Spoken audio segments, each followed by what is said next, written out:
सुप्रभातम छात्रों, हम पढ़ रहे हैं पाठ 3 कक्षा 10 स्वराष्ट्र गौरवम नामक पाठ पढ़ रहे हैं, जिसके हमने 6 श्लोक पढ़ लिए हैं। आज हम पढ़ेंगे 7वां श्लोक। देखो, राष्ट्र दृष्टिम नमस्यामहे राष्ट्र मंगलकारिणीम यया विना न पश्यन्ति राष्ट्रं स्वनिकट स्थितम। ठीक है, तो यहाँ सबसे पहले हम देखेंगे राष्ट्र मंगलकारिणीम। इसका मतलब है एक राष्ट्र का मंगल यानी कल्याणकारिणी यानी करने वाली, राष्ट्र का कल्याण करने वाली। राष्ट्र दृष्टिम का मतलब है राष्ट्र दृष्टि को हम नमस्यामः का मतलब है नमस्कार करते हैं। नमस्यामः का मतलब है नमस्कार करते हैं। यया बिना इसका मतलब है जिसके बिना, न पश्यन्ति नहीं देख पाते हैं, स्वनिकट स्थितम अपने पास में स्थित होने पर भी। राष्ट्र माने अपने राष्ट्र को, यानी राष्ट्र का कल्याण करने वाले राष्ट्र दृष्टि को हम नमस्कार करते हैं, जिसके बिना हमें अपने पास में स्थित होने पर भी राष्ट्र को देख नहीं पाते हैं। कहने का मतलब ये है कि हमारी जो सोच है, हमारी जो राष्ट्र दृष्टि है, वो हमारे देश के प्रति हमारी सकारात्मक सोच होनी चाहिए। कैसी सोच होनी चाहिए? सकारात्मक। ठीक है, उससे राष्ट्र दृष्टि के बिना, उस सकारात्मक सोच के बिना हम अपने देश को देख नहीं पाते हैं, अर्थात अच्छी तरह से हम अपने राष्ट्र को समझ नहीं पाते हैं। यही श्लोक में बताया गया है कि राष्ट्र मंगलकारिणी, राष्ट्र का कल्याण करने वाली, एक राष्ट्र का कल्याण करने वाली राष्ट्र दृष्टि को हम नमस्यामः यानी नमस्कार करते हैं, जिसके बिना स्वनिकट स्थितम का मतलब अपने पास में स्थित होने पर भी अपने राष्ट्र को न पश्यन्ति देख नहीं पाते हैं, अर्थात हम समझ नहीं पाते हैं। अब हम देखेंगे शब्दार्थ। राष्ट्र का मतलब हो गया राष्ट्र का, मंगलकारिणी का मतलब है कल्याण करने वाली, राष्ट्र दृष्टिम का मतलब है राष्ट्र दृष्टि को हम नमस्यामः का मतलब है नमस्कार करते हैं। यया विना का मतलब है जिसके बिना, हम स्वनिकट स्थितम का मतलब है अपने पास में स्थित होने पर भी राष्ट्र में यानी राष्ट्र को न पश्यन्ति देख नहीं पाते हैं। तो हम सीधा अनुवाद भी पढ़ सकते हैं शब्दार्थ से। राष्ट्र का कल्याण करने वाली राष्ट्र दृष्टि को हम नमस्कार करते हैं, जिसके बिना हम अपने पास में स्थित होने पर भी राष्ट्र को देख नहीं पाते हैं। किसके बिना? राष्ट्र दृष्टि के बिना, यानी हमारी जो सोच है वो राष्ट्र दृष्टि है, वो अपने देश के प्रति, अपने राष्ट्र के प्रति सकारात्मक होनी चाहिए। अब हम आगे देखेंगे प्रसंग, अनुवाद और व्याकरणात्मक टिप्पणी। ठीक है, सबसे पहले हम देखेंगे प्रसंग। वही लाइन है, पहली लाइन आपको सब श्लोकों में लिखनी है। प्रस्तुत श्लोक हमारी संस्कृत की पाठ्य पुस्तक स्पंदना के स्वराष्ट्र गौरवम शीर्षक पाठ से लिया गया है। इस श्लोक में राष्ट्र कल्याण की भावना दर्शाते हुए, राष्ट्र कल्याण की भावना को दर्शाते हुए एवं राष्ट्र दृष्टि के महत्व को प्रकट करते हुए कवि कह रहे हैं कि, हिंदी अनुवाद में आ जाएगा फिर, राष्ट्र का कल्याण करने वाली राष्ट्र दृष्टि को हम नमस्कार करते हैं, जिसके बिना हम अपने पास में स्थित होने पर भी अपने राष्ट्र को देख नहीं पाते हैं, अर्थात अपने राष्ट्र को समझ नहीं पाते हैं। ठीक है, अब हम देखेंगे व्याकरणात्मक टिप्पणी। यह है नमस्यामः। क्या है? नमस्यामः मिल गया तो हम लिख देंगे नम धातु लृट लकार उत्तम पुरुष एक वचन। ठीक है, फिर आ गया जैसे यया शब्द आ गया तो यहाँ हम लिख सकते हैं यत शब्द तृतीय व्यक्ति पुल्लिंग एक वचन। क्या आ गया? एक वचन। ठीक है, और भी जैसे हमारे पास ये शब्द है पश्यन्ति आ गया। क्या आ गया? पश्यन्ति। तो इसमें हम ये भी लिख सकते हैं व्याकरणात्मक टिप्पणी में, जैसे तीसरा है पश्यन्ति। ठीक है, इसमें कौन सी धातु है? मूल धातु लिखेंगे दृश्य धातु लट लकार प्रथम पुरुष बहु वचन। ठीक है, इस प्रकार से हम व्याकरणात्मक टिप्पणी में 2 या 3 एग्जाम्पल दे सकते हैं और चौथा पॉइंट विशेष भी लिख सकते हैं, जिसमें हमें एक लाइन श्लोक से संबंधित लिखनी होगी। एक हम ये भी लिख सकते हैं श्लोक की भाषा सरल एवं सुबोध है।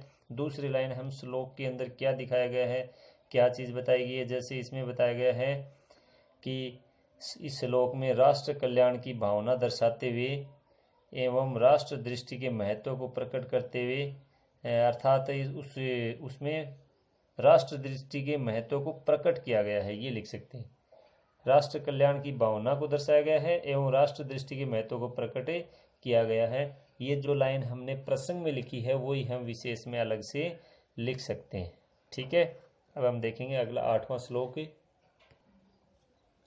अगला श्लोक है समान संस्कृति मताम यावती पितृ पुण्य भू तावतीम भुवम आवृत्य राष्ट्रम एकम निगद्यते।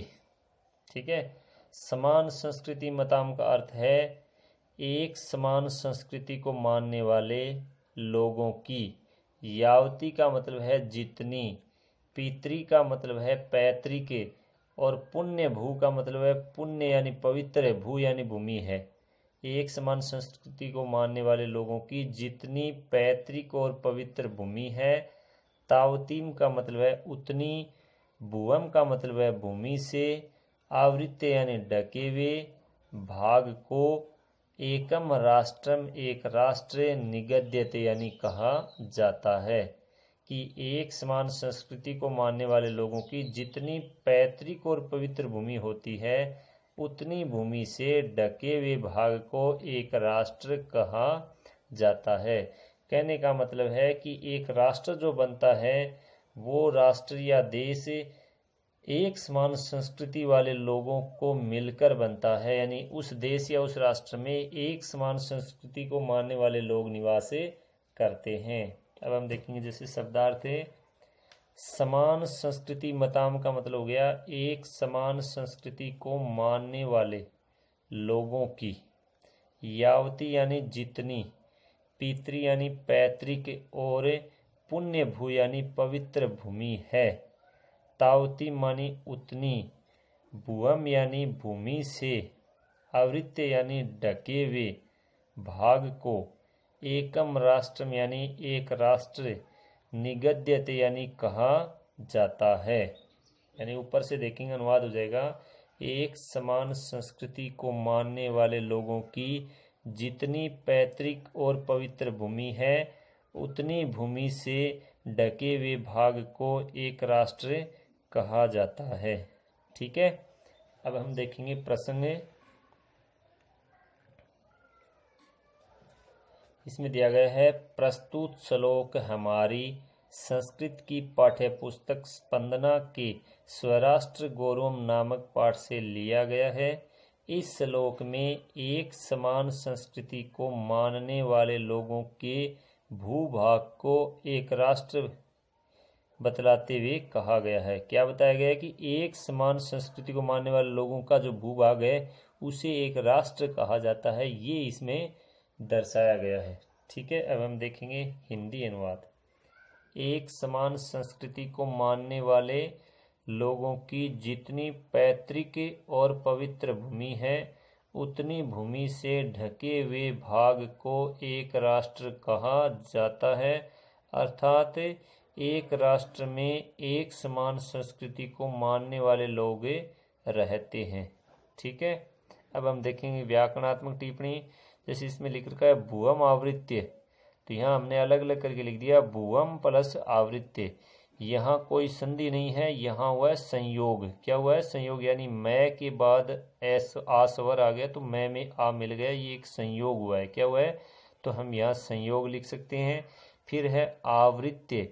आवृत्य में हम आ प्लस व्री प्लस ल्यप प्रत्यय लिखेंगे। क्या लिखेंगे? आ प्लस व्री प्लस ल्यप प्रत्यय। ठीक है, अब हम बुक से पाठ्य पुस्तक से देख लेते हैं। जैसे 8वां श्लोक है समान संस्कृति मताम। पहले 7वां देख लेते हैं। 7वां पढ़ा है हमने आज, 7वां और 8वां दोनों। राष्ट्र दृष्टिम नमस्यामः है राष्ट्र मंगल कारिणीम। राष्ट्र मंगल कारिणीम का मतलब है एक राष्ट्र का कल्याण करने वाली राष्ट्र दृष्टि को हम नमस्कार करते हैं। यया बिना का मतलब है जिसके बिना, स्वनिकट स्थितम का मतलब है अपने पास में स्थित होने पर भी राष्ट्रम यानी राष्ट्र को न पश्यन्ति हम देख नहीं पाते हैं। ये तो गया 7वां श्लोक। अगला है 8वां श्लोक। समान संस्कृति मताम यावती पितृ पुण्य भू तावतीम भुवम आवृत्य राष्ट्रम एकम निगद्यते। ठीक है, समान संस्कृति मताम का मतलब हो गया एक समान संस्कृति को मानने वाले, एक समान संस्कृति को मानने वाले लोगों की, एक समान संस्कृति को मानने वाले लोगों की यावती यानी जितनी, पितृ यानी पैतृक और पुण्य भू यानी पवित्र भूमि है, उस भूमि से, भुवम भूमि से, आवृत्य माने ढके हुए, भाग एक भाग को, एक राष्ट्र निगद्यते यानी कहा जाता है। एक समान संस्कृति को मानने वाले लोगों की जितनी पैतृक और पवित्र भूमि होती है उतनी भूमि से ढके हुए भाग को एक राष्ट्र कहा जाता है।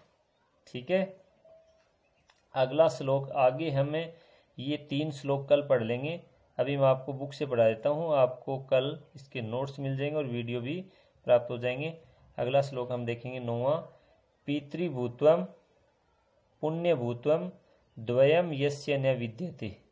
पैतृक भूमि का भाव और पवित्र भूमि का भाव ये दोनों जिसके पास नहीं है, ये दोनों जिसके पास नहीं है, तस्य माने उसका, स्वत्व माने अपनापन, तत्र माने वहाँ, राष्ट्र यानी उस राष्ट्र में, भवितुम न किला हरति उस राष्ट्र में नहीं हो सकता। तो फिर से देखेंगे हम, जैसे पितृभूत्वम पुण्यभूत्वम द्वयम यस्य न विद्यते। पैतृक भूमि का भाव और पवित्र भूमि का भाव ये दोनों यस्य माने जिसके पास, न विद्यते नहीं है, उसका, तस्य माने उसका, तत्र माने वहाँ, राष्ट्र यानी उस राष्ट्र में, स्वत्वम यानी अपनापन, न किला हरति भवितुम न किला हरति इसका मतलब नहीं हो सकता, अर्थात उसका उस राष्ट्र में अपनत्व नहीं हो सकता। जिसके अंदर पैतृक भूमि का भाव, जो अपने पैतृक जनों की ये भूमि है ऐसा भाव, और पवित्र भूमि का भाव जिसके अंदर नहीं है उसका उस राष्ट्र में अपनत्व नहीं हो सकता। अगला श्लोक है राष्ट्रस्य उत्थान पतने राष्ट्रियान अवलंब्य ही भवतः सर्वदा तस्मात् शिक्षणीयः तु राष्ट्रीयः। देखो, राष्ट्रियान अवलंब्य का मतलब है राष्ट्र के लोगों का सहारा लेकर ही राष्ट्रस्य उत्थान पतने, एक राष्ट्र का उत्थान और पतन होता है। राष्ट्र के लोगों का सहारा लेकर ही एक राष्ट्र का उत्थान और पतन होता है। भवतः यानी होता है, क्यों दिया है भवती भवतः, द्विवचन की क्रिया क्यों है कि राष्ट्र का उत्थान और पतन ये 2 हो गए, तो इसके लिए यहाँ क्रिया भी द्विवचन की है। राष्ट्र के लोगों का सहारा लेकर ही एक राष्ट्र का उत्थान और पतन होता है, इसलिए सर्वदा माने हमेशा, इसलिए हमेशा राष्ट्रीय यानी राष्ट्र के लोगों को शिक्षणीय माने शिक्षित किया जाना चाहिए, अर्थात राष्ट्र के लोगों को अच्छी शिक्षा दी जानी चाहिए।